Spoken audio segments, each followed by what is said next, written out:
Hello and welcome to Joy News at 6.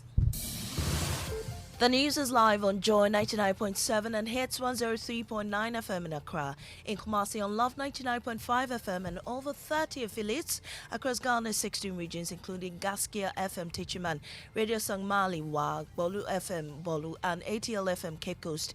Get radio, TV, and online content on the myjoyonline.com interactive app for Android and iOS devices. Coming up, Ernest Yao Enim retains NPP strength in Kumeu following a landslide victory against the NDC and breakaway independent candidate Kweku Dua.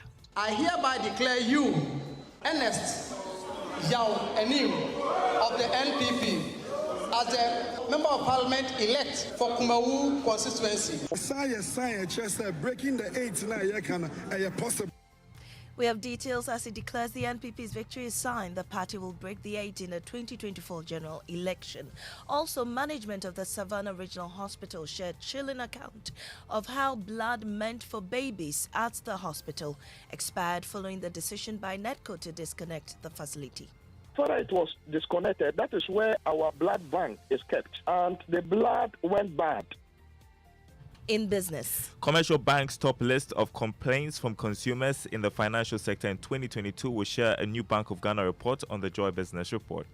And in our latest episode of Ghana's Schools of Shame, we'll tell you how hunger is forcing hundreds of students at the Pandu Primary School at the Northeast Gonja district of the Savannah region to stay out of school.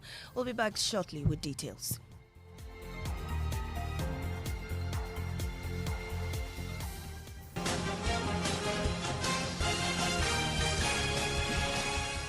The Electoral Commission has declared Ernest Yao Enim as Member of Parliament elect for Kumeu. He emerged triumphant amidst a highly contested race that featured three formidable contenders, including the NDC's Kwesi Amankwa. Addressing the media after the EC's declaration, Ernest Enim said he stands poised to represent the aspirations and interests of the people of Kumeu in Parliament. There's more on this News Desk report. The crack of dawn saw eager voters lining up at polling centers across Kumeu, ready to exercise their franchise. Both the NDC and the MPP deployed party bigwigs to serve as polling agents and observers. Barely 5 hours into the keenly contested race, allegations of vote buying against the new patriotic party surfaced.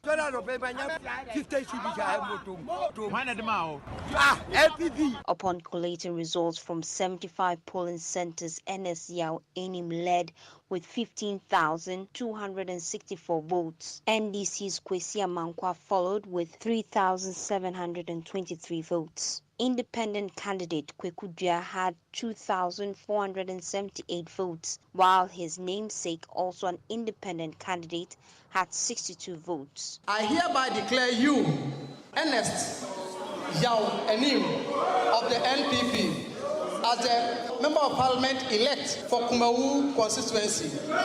Extending his gratitude to electorates, Ernest Yao Enim said the MPP's landslide victory is a sign the party is capable of breaking the 8 in 2024. Breaking the 8 possible. Some excited Kumeu residents spoke to Joy News.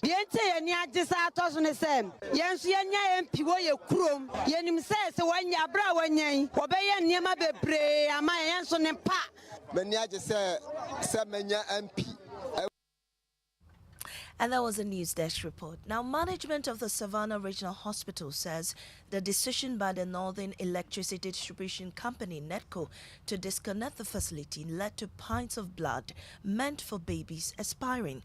2 babies died following the disconnection of the power to the hospital. According to authorities, the disconnection caused a malfunction in the laboratory equipment, leading to the death of the babies because of a failure in blood transfusion.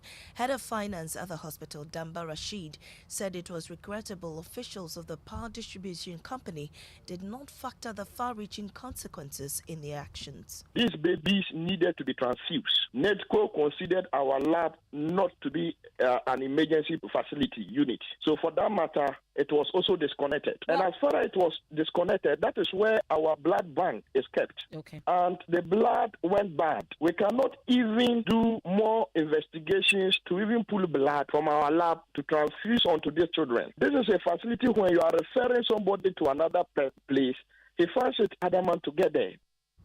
Well, Manager of Corporate Communications at NEDCO, Maxwell Kotoka, says power has been restored to the facility after 30,000 Ghana cedis of the hospital's arrears were paid.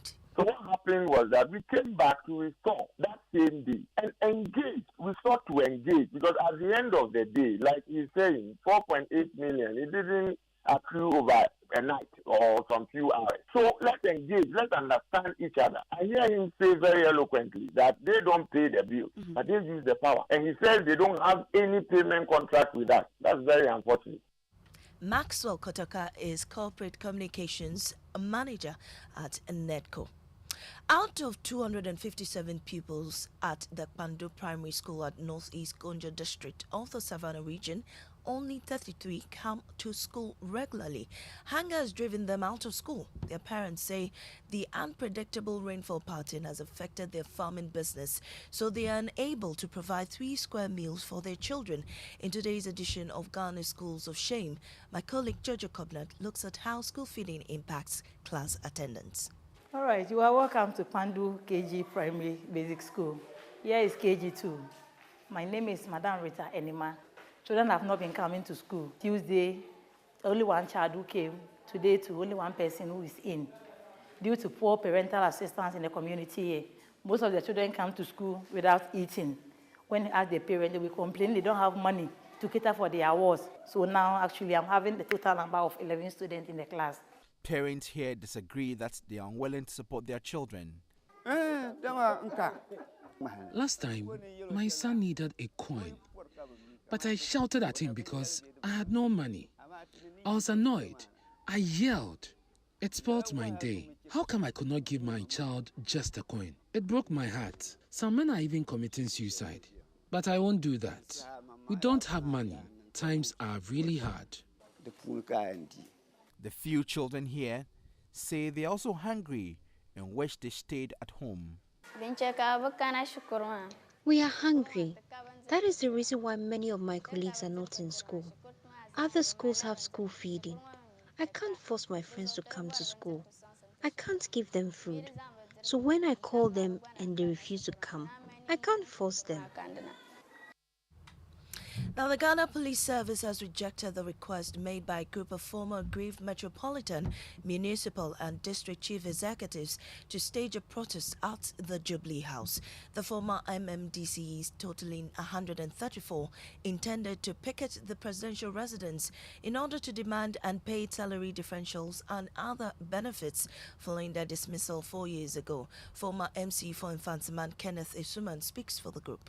For the 4 years and more that we were in office, the Parliament of Ghana never sat and approved any salary for us. As I speak to you, we are burying P. Bansa of Home Municipal on Saturday. We have already buried 3 of our colleagues. Some of them died out of preventable situation. Somebody needed money to buy medication. He didn't have it. And before we go, school children in the Talented district of the Upper East region are playing the role of agents of change and ambassadors to facilitate community-led natural regeneration of native tree species.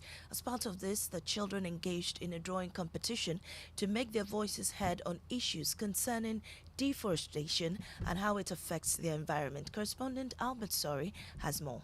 The Forum for Natural Regeneration started the Farmer-Managed Natural Regeneration Eco Club project to give children a voice in the global efforts to protect the environment. An inter-school drawing contest for pupils in 15 selected basic schools in the Talented district of the Upper East region. Saka Sumaila is the executive director of the Forum for Natural Regeneration.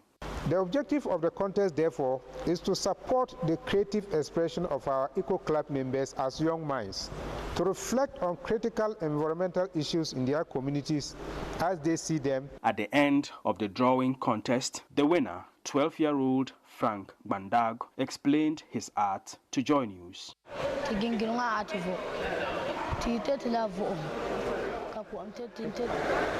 These three represent the trees around our environment. And the eyes that we are seeing here, he said the eyes represent the human beings in the environment. Reporting for Joy News, Albert Sori, Tongo, Talensi District. And I am Maame Esi Thompson. That's the end of the bulletin. In our first story, you had Ernest Yao Enim retaining NPP strength in Kumail following a landslide victory against the NDC and breakaway independent candidate